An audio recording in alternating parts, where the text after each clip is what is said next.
قال ما وطت هاماتنا شمخ على كل الحيود، نعلى على كل الشواهق هكذا أبا وجد،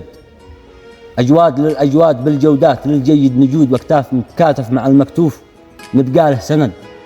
إذا فزعنا في المواقف كنمحنا بنعود، وإن قدمنا في الصفوف يبدأ بنا حصر العدد، وإن نطقنا نصدق الكلمة هنوفي بالوعود، محنا كما بعض الأوادم يختلف فيما وعد، فينا من العزة لما يروي الصحاري والسدود، وما يكفي شعب كامل عز تكفي به بلد، فينا قناعة كل ما زادت بنا الحاجة تزود، متخص به ذراتها في كل أرجاء الجسد، والله ما باذل لنفسي لأجل حاجة أو نقود، ولا أهين النفس لو وضعي في الشدة وشد، إن عشت يا راسي مقنف أو يهن ضيق اللحود، يا لعن أبو من عاش دون العساعة مضطهد، يا لعن أبو من عاش دون العساعة مضطهد. سلامتكم.